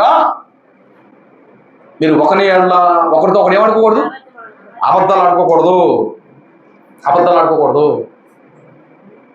ఇప్పుడు మళ్ళీ మనం ఆడుకుంటున్నాం అబద్ధాలు. దేవుడి నమ్మకం మనం ఆడుకుంటున్నాం అనుకోండి, ఏమంటారు జాసవాడు, దేవుడి నమ్మకం మీరు ఆడుతున్నారు అంటాడు. అందుకే బాప్తిజం తీసుకోలేదు ఇప్పుడు వరకాడు. మళ్ళీ బట్టే బాప్తిజం తీసుకోలేదు అంటున్నాను నేను. మీరేమన్నారండి, అలా అందరూ చెడ్డోళ్ళు కదా ఉద్దేశం. ఆడు తమ్ముడే, ఎలాంటి తమ్ముడు చెప్పన, చెడ్డోడు ఎవడని ఎదుర్కొంటూ ఉంటాడు. ఆడు ఇంకా దొంగ. సహజంగా ఫెయిల్ అయిపోయిన ఇంటికి వెళ్ళి ఎవరి కోసం చెప్తాడు, అప్పారా ఫెయిల్ అయిపోయింది అన్న, పాపారా ఫెయిల్ అయిపోయింది అన్న, మరి ఎలా ఇస్తారు పాస్ అయ్యాడు, ఆడ కోసం నాకు వద్దున అలా ఉంటాడు వీడు. ఒక జాషువా కోసం చాలా మంది ఉన్నారు బాప్తిజం తీసుకోకుండా. ఏదో మన మీద వాళ్ళ కారణాలు చూపిస్తున్నారు, అది కూడా మంచిది కాదు అని చెప్తున్నాడు. ఎవడో చెడ్డగా ఉంటుంది, చెడ్డగా ఉంటావా, ఎవడో బాగాలేదు నువ్వు బాగోకుండా మారిపోతావా, నువ్వు మారవయ్యా, వాళ్ళ కోసం నీకెందుకు. ఎదుటి చూసామనుకోండి, ఎవడో మంచి కనపడదు, అది నేను చెప్పాలనుకుంటున్నాను. ఎదుటి వాడిని చూస్తే ఎవడో ఏం కనపడదు, మంచి కనబడదు, ఏదో ఒక చెడు కనబడే ప్రమాదం ఉంటుంది. వారిని చూసి మీరు నాశనం అయిపోద్దు, వారిని చూసి మీరు ఎనకబడద్దు చెప్తున్నాడు. ఒకరితో ఒకటి అబద్ధాలు ఆడుకోవద్దు. ఎందుకు అబద్ధాలు ఆడుకోవద్దు అంటే, మీరు నూతన స్వభావాన్ని మీరు ధరించుకున్నారు, దేవుని పోలికలోకి మీరు మారుతున్నారు కనుక మీరు అబద్ధాలు ఆడొద్దు. రెండో కారణం కూడా చెప్తున్నాడు, ఎందుకు అబద్ధాలు ఆడకూడదు. రెండో కారణం చెప్తున్నాడు, ఎపిసి రాసిన పత్రిక 4వ అధ్యాయం 20వ వచనం. ఎపిసి రాసిన పత్రిక 4వ అధ్యాయం 20వ వచనం. మనము ఒకరికొకరము అవయవాలమై ఉన్నాము కనుక మీరు అబద్ధాలు ఆడద్దు. అవయవాలుగా ఉన్నారు కనుక మీరు ఏమడద్దు, అబద్ధపడద్దు. అవయవాలుగా ఉన్నారు కానీ అబద్ధపడద్దు. మన శరీరంలో అవయవాలు ఒకదానికొకటి అబద్ధాలు ఆడుకుంటా, అబద్ధాలు ఒకదానికొకటి సహకరించుకుంటాయి, ఒకదాని ఒకటి ఏం చేసుకుంటాయి, పరామర్శించుకుంటాయి. ఈ చేయకపోతే ఈ చేయకపోతుంది, ఈ కాలు నొప్పి బ్రెయిన్ ఆలోచిస్తుంది, బాధపడుతుంది. ఒకదానికొకటి సహకరించుకుంటున్నా, ఒకదానికొకటి పరామర్శించుకుంటే ఏమిటి అవయవాలు. మనం కూడా సంఘంలో ఎవరు అవయవాలను గనుక ఏమడకూడదు, అబద్ధాలు ఆడకూడదు. ముందేంటి, మనం నూతన స్వభావంగా మార్చబడ్డాం గనుక అబద్ధాలు ఆడకూడదు. మనం అవయవాలపై ఉన్నాము గనుక అబద్ధాలు ఆడకూడదు. ఒకరితో ఒకరు ఏం చెప్పుకోకూడదు, అబద్ధాలు చెప్పుకోకూడదు. అవసరమైనంత వరకు నిజం చెప్పడానికి ప్రయత్నించండి. వాళ్ళు నిజం చెప్పే పరిస్థితి లేకపోతే సైలెంట్ అయిపోండి. అలాగనే నిజం చెప్పారు కదా అని మీరు ఎదురుపడి చెప్పేసి ప్రయత్నం చేయకండి. ఒక్కోసారి ఉండో చెప్పడం కూడా మంచిది కాదు. ఒకసారి గొడవలు జరిగే ప్రమాదం ఉంటుంది, అది కూడా గమనించాలి. మీరు చక్కగా చాకచక్యంగా తెలివిగా మీరు ఏం చేయాలి, అక్కడ వ్యవహరించాలి. అవసరం మేరకు అబద్ధాలు ఆడకుండా ఉండడానికి మనం ఏం చేయాలి, ప్రయత్నించాలి. ఇది 5వది. 6వది కూడా ఉంది. 6వది ఏంటంటే ఒకరికొకరు విరోధముగా మాట్లాడకూడదు. ఒకరితో ఒకరు ఏం చేయకూడదు, విరోధముగా మాట్లాడకూడదు. అసలు విరోధం ఉండకూడదు. అట్లా చూడండి, మాట్లాడకూడదు. చూడండి, యాకోబు రాసిన పత్రిక 4వ అధ్యాయం ముగించేస్తాను, దగ్గరకు వచ్చేస్తాను. యాక్చువల్గా ఒక్కో పాయింట్ ఒక్కొక్క వారం చెప్తాను అనుకున్నాను, మీకు బోర్ కొట్టేద్దామని 6, 7 ఒక వారం చెప్పేస్తున్నాను. యాకోబు రాసిన పత్రిక 4వ అధ్యాయం 11వ వచనం. సహోదరులారా, ఒకరికి విరోధముగా ఒకడు మాట్లాడుకుడి. ఒకరికి ఒకడు విరోధం ఏం చేయొద్దు, ఎందుకు మాట్లాడకూడదు, మన విరోధం కాదరా, మన సహోదరులు వర్రా.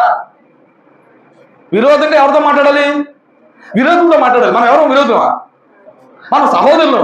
మన అందరి విరోధి, కామన్ విరోధి ఎవడు, అపవాది. కింద చూడండి, కింద ఎవరు ఇచ్చిన అపవాదు మాత్రమే, అత్త కాదు, కొళ్ళ కాదు, భర్త అంతకంటే కాదు, రైతులు అంతకంటే కాదు, సరంగులు అంతకంటే కాదు. మన విరోధి ఎవడు? అపవాదం మాత్రమే మన విరోధి. అపవాదం మాత్రమే మన విరోధి. కనుక ఒకరికొకరు విరోధంగా ఏం చేయకూడదు, మనం మాట్లాడుకోకూడదు. ఒక మాటలో చెప్పండి, ఒక రాజ్యం తనకు తానికి విరోధంగా మాట్లాడితే ఉంటుందా, ఊడిపోతుందా? ఒక రాజ్యం తనకు తానే విరోధంగా మాట్లాడితే ఉంటుందా, ఊడిపోతారా? ఒక కుటుంబంలో ఉన్న వారు వారే విరోధంగా మాట్లాడితే కుటుంబం ఉంటుందా, ఊడిపోద్ది. ఇలా ఒక సంఘంలో ఉన్నవారు ఒకరికొకరు విరోధంగా మాట్లాడకుండా సంఘం ఉంటుందా, ఊడిపోద్దా? సేవకుడు విశ్వాసం కోసం విరోధంగా మాట్లాడకూడదు, విశ్వాసులు సేవకుడు కోసం ఏం చేయకూడదు, విరోధంగా మాట్లాడకూడదు. అలా విరోధంగా ఒకరికొకరు విరోధంగా మాట్లాడుకుంటే ఆ సంఘమైన కుటుంబమైన వ్యాపారం ఏమైపోతుంది, నాశనం అయిపోయే ప్రమాదం ఉంటుంది. సంఘమైన కుటుంబమైన వ్యాపారం నాశనం అవ్వకుండా ఉండాలంటే ఒకరికొకరు విరోధంగా మనం ఏం చేయకూడదు, మాట్లాడుకోకూడదు. ఎందుకంటే మన అందరం ఎవరంటే సహోదరులు. అయినా అటువంటి విరోధం ఉందనుకో, నీకు అపారం అంటే పాపారావు విరోధం ఉందనుకో, ఏం చేయమంటాడు దేవుడు? ఒకరి విరోధం ఉంది, ఏం చేయాలి? మార్క్స్ వార్త 11:25 వచ్చిన. మార్క్స్ వార్త 11:25 వచ్చిన. మార్క్స్ వార్త 11:25 వచ్చిన. మీకు ఒకరి మీద విరోధం ఏమైనా కలిగింది కదా, నేను ఎంత చెప్పినా మీకు ఉంటుంది. వద్దురా బాబు అని కూడా వస్తుంది, అది రోగం. అయినా ఉందనుకో, విరోధం వచ్చేసింది అనుకోండి, ఏం చేయాలి? మీరు నిలబడి ప్రార్థన చేయనప్పుడల్లా వారిని ఏం చేయండి? క్షమించేయండి. ఒకరికొకరు విరోధంగా మాట్లాడద్దు. ఒకరి విరోధం వచ్చేసింది అనుకోండి, అరగా నుంచి క్షమించే. దాన్నే పట్టుకో లాక్కో. పక్కలు ప్రతీకారాలు అంటూ ఎవరు? మన కడపలో ఉండడం కాదు, మనకు ఎవరో వారంలో కడపలో ఉన్నది కంట ఇవి ఉంటాయంట, పక్కల ప్రతీకారాలు ఉంటాయంట. 7 జన్మల అనుబంధం లాగా పగలు పెంచుకుంటారంట. మనం పగలు పెంచుకోకూడదు, ఎవరి మీద పగలకూడదు. ప్రేమను పంచడమే, ప్రార్థించడమే. మీ అత్తని తిట్టినా, మీ మామని తిట్టినా, చెడ్డోలైనా అది బాగోపోయినా వెళ్ళించేయి, పలకరించడమే. ఎందుకు వచ్చింది గోళ? వాళ్ళు క్షమించే, వాళ్ళు పలకరించే, వాళ్ళ కోసం ప్రార్థన చేసే. ఎవరికి మరొకరి మీద మనకి ఏమనకూడదు, విరోధం ఉండకూడదు. ఎందుకంటే మన విరోధం కాదు, మనం ఎవరు? సహోదరులు. ఇది 6వది. 7వది ఏంటంటే ఒకరి మీద ఒకడు సనుక్కోకూడదు. ఇది ఒక పెద్ద రోగం ఉంది సంఘంలోనే. ఒకరి మీద ఒకడు ఏం చేయకూడదు, సనుక్కోవద్దు. ఎక్కడున్న వాక్యం? యాకోబు రాసిన పత్రిక 5వ, అన్ని వాక్యంతో కొడతాను నేను. యాకోబు రాసిన పత్రిక 5వ 9వ వచనం ముగించేద్దాం. యాకోబు రాసిన పత్రిక 5వ అధ్యాయం 9వ వచనం.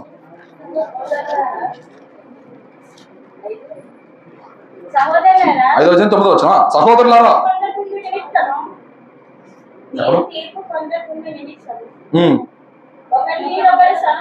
ఒకరి మీద ఒకడు సనగకుడి. అక్కడ పదం రాయబడిందండి. సహోదరులారా, ఎన్నో వచ్చును? 9వ వచనం. సహోదరులారా, మీరు తీర్పు పొందకుండా నిమిత్తము, మీరు తీర్పు పొందకుండా ఉండాలంటే, మీరు తీర్పులోకి రాకుండా ఉండాలంటే, అటు నుంచి అటు నరకాలు వెళ్ళిపోకుండా ఉండాలి అంటే మీ సంఘంలో ఉన్న సహోదరుల మీద ఏమనకూడదు, ఏం చేయకూడదు, సనుక్కోవద్దు. సనుక్కుంటే తీర్పు పోతాం.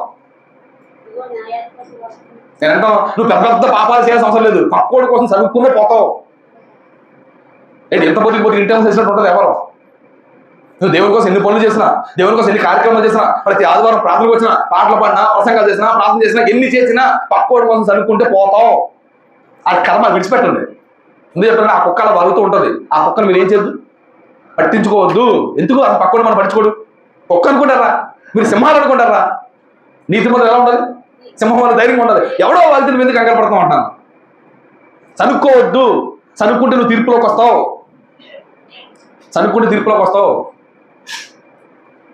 కింద మాట్లాడుతుంటాడు, ఓ పదం మాట్లాడుతుంటాడు. ఇదిగో న్యాయాధిపతి వాటితో నిల్చున్నాడు, మీ బాబు. మన అందరికన్నా బాబు బయట ఉన్నాడంట, తాడతెత్తాడు ఒకడికి. నువ్వు సంఘంలో కూర్చొని అనుకున్నావు అనుకోండి, బయట బాబు ఉన్నాడు కూర్చొని, తాడతెస్తాడు మనందరికీ.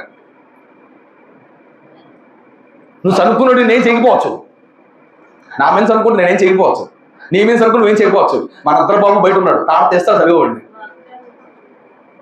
తాడతెస్తాడు.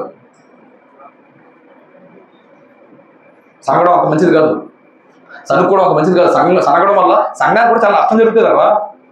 జరగాల్సిన పని జరగదు అంతే. ప్రారంభ సంఘంలో వాక్యం చెప్తున్నారట, ఒక వాక్యానికి 3,000 మంది, 4,000 మంది, 5,000 మంది మారిపోతున్నారు అసలు. ఇలా మారిపోతూ ఉంటే కొంతమంది సంఘంలో ఏం చేస్తారంట, అపోస్తల కార్యాలు 6వ అధ్యాయం 1వ వచనం. అపోస్తల కార్యాలు 6వ అధ్యాయం 1వ వచనం. ఆ దినములలో శిశువుల సంఖ్య విస్తరిస్తున్నప్పుడు అనుదిన పరిచర్లో తమలోని విధవాలను చిన్న చూపు చూచారని హెబ్రీల మీద గ్రీకు భాష మాట్లాడు యూదులు సనగసాగిరి. అప్పుడు 12 మంది వచ్చారండి. ఏంట్రా మా పని ఏంటి, మీ గోలేంటి, తనుకోండి, భోజనాల దగ్గర గోలంట. మరి మొక్క ఎక్కుబడి తగ్గుబడి ప్రాబ్లం ఏదో వచ్చింది అక్కడ సరుకున్నారట. అప్పుడు అపోస్తలులు 12 మంది వచ్చారు. మేము వాక్యం ప్రకటించాలి. మా పని వాక్యం ప్రకటించడం. మా పని వాక్యం ప్రకటించడం. మీరు గొడవలు పెట్టుకుంటే గొడవలు సెటిల్మెంట్ చేయడం కాదు మా పని. గొడవలు సెటిల్మెంట్ చేయడానికి కొంతమంది పెట్టలేదు. అక్కడ భోజనాలు పెట్టడానికి, గొడవలు రాకుండా ఉండడానికి భోజనాలు పెట్టడానికి అక్కడ 7 మనుషులు ఇస్తారు. అక్కడ గొడవలు ఏం చేశారు వాళ్ళు తరలిచ్చారు. కానీ ప్రారంభ సంఘంలోనే సనుక్కున్నారంట. సంఘాన్ని డిస్టర్బ్ చేయడానికి దుష్టుడు చాలా ప్రయత్నం చేశారంట. కానీ అపోస్తలులు చక్కగా ఏం చేశారు? గొడవని చదువుంచారు. కనుక సనుక్కోవడం వల్ల సంఘానికి కూడా ప్రమాదం జరిగే అవకాశం ఉంటుంది.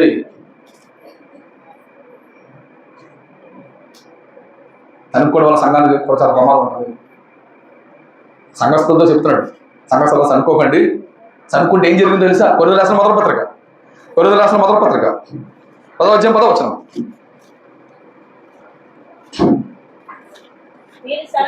మీరు సనగొద్దు, సంఘస్థులు అర్హ. మీరు సనగొద్దు. సనిగి సంహారుని చేతిలో, మీకు తెలుసు కదా, ఐగుప్తు నుండి పాలు దేశానికి వెళ్తున్నప్పుడు అరణ్య మధ్యలో మోషే మీద సనిగారు, దేవుడి మీద సనిగారు. ఏమయ్యారు? చచ్చారు. సనిగితే చస్తారా బాబు అని చెప్తుంది సంఘం. సంఘంతో పౌలు చెప్తున్నాడు, సంఘస్థుల సనగొద్దు, మీరు చచ్చిపోతారు, మీరు నాశనం అయిపోతారు, మీరు తీర్పులోకి వెళ్ళిపోతారు. ఇవన్నీ జరగకుండా ఉండాలంటే ఏ విషయంలో మీరు ఏం చేయొద్దు?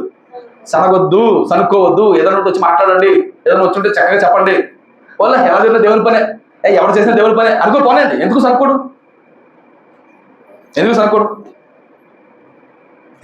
దేవుని పిల్లమైన మన మధ్య ఏమనకూడదు? సనుగులు ఉండకూడదు, సనుక్కోకూడదు, సనుగులు ఉండకూడదు.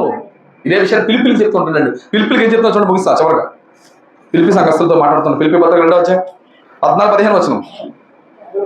మీరు మూర్ఖమైన వక్ర జనం మధ్య నిరపరాధులను, నిష్కలంకులను, అనిందులైన దేవుని కుమారులు అగునట్లు మీరు దేవుని కుమారులుగానే ఉండాలనుకుంటే సంఘంలో సనుగులు, సంశయాలు మానేయండ్రా బాబు. అవి ఉంటే మీరు ఎవరు కాలేరు? దేవుని కుమారులు కాలేరు. దేవుని కుమారులు కాలేకపోతే దేవుని రాజ్యాన్ని మీరు చాలా, ఆ రాజ్యం చేరాలంటే మీరు దేవుని కుమారులుగానే మీరు ఉండాలి అంటే సనుగులు, సంశయాలు మీరు ఏం చేయాలి? మానేయాలి. సనుగులు మానేసి ఏం చేయాలి? సమస్త కార్యాలు చేయండి. అండి ఇప్పుడు మనం సంఘం తరపున మన కార్యక్రమం చేయట్లేదు, కానీ ప్రారంభంలో మన సంఘం తరపున చాలా కార్యక్రమాలు చేసేవాళ్ళు అండి. ఇప్పుడు చేయట్లేదు. కారణం ఏంటి? సనుగులు ఎక్కువైపోయింది. ఎందుకోసం వాళ్ళని చేయడం మానేస్తాం. సంఘటన వల్ల కార్యక్రమాలు జరగవు, సనుక్కోవడం వల్ల కార్యక్రమాలు జరగవు. ఏంటి సంఘంగా నేను అడుగుతున్నాను, ఇప్పుడు ఏదైనా ఒక పని చేయాలనుకోండి, ఏదన్నా ఒక పని చేయాలి అనుకుంటే పనికి ఏం అవసరం అవుతుంది చెప్పండి? ముందు డబ్బులు అడగకూడదు, పని అయిపోవాలి. అలా అయిపోతుంది అండి. పనులు చేసేయాలంట, ఏం అడగకూడదంట? వెనకాల చెట్లేదు నాయన. పని అవ్వాలంటే డబ్బులు కావాలి, డబ్బులు అడగాలి. అడిగితే నువ్వు సనుక్కుంటావు. నువ్వు సనుకుతున్నావు కదా, ఏం చేయడం మనసు? మనం కార్యక్రమం చేయడం మనసు. కానీ బైబిల్ చెప్తుంది సనుగులు, సంశయాలు మానండి, సమస్త కార్యాలు మీరు అండి. ఇప్పుడు బైబిల్లో దేవుడు ఏ కార్యాలు చెప్పాడు ఆయా కార్యక్రమం మనం ప్రజలకు ఏం చేయాలంటే సనుగులు మానాలి. కనుక ఒకరి మీద ఒకడు ఏం చేసుకోకూడదు? సనుకోకూడదు. అంటే సహవాసంలో సహోదరులమైన మన మధ్య ఉండకూడనివి, చేయకూడనివి 7 పనులు. అందులో మొదటిది పక్కోడికి తీర్పు తెచ్చొద్దు, పొరపాటున కంగారు పడి తీర్పు తెచ్చొద్దు, వివాదం రేపొద్దు, అవసరమైతే అక్కడి నుంచి వెళ్ళిపో. అసూయ పడద్దు. క్యాన్సర్ వస్తుంది, క్యాన్సర్ రోగం వస్తుంది, అసూయ పడద్దు. నువ్వు అసూయ పడే కొద్ది అది ఎదిగేస్తా ఉంటాడు, గుర్తుపెట్టుకో అండి. నా మీద అసూయ పడ్డ వల్ల నేను ఎదుగుతూనే ఉంటాను. నెక్స్ట్ అతిశయ పడద్దు. అది వేస్ట్, అది చెడ్డది, అది అంత మంచిది కాదు. దేవుని బట్టి మాత్రమే నువ్వు అతిశయించాలి. 5వది అబద్ధాలు ఆడొద్దు. ఎందుకు? నువ్వు దేవుని స్వరూపంలో మారావు. జాషువాలు అంటూ నిందిస్తాడు, నిన్ను చూపించాడు, వెనక్కి వెళ్ళిపోతాడు. రెండో కారణం మనం అవయవాలమై ఉన్నాం. అవయవాలు ఒకదానికి సహాయం చేసుకోవాలి, సహకరించుకోవాలి, పరామర్శించుకోవాలి. అబద్ధాలు మాత్రం ఆడుకోకూడదు. నెక్స్ట్ 6వది విరోధముగా మాట్లాడొద్దు. మనం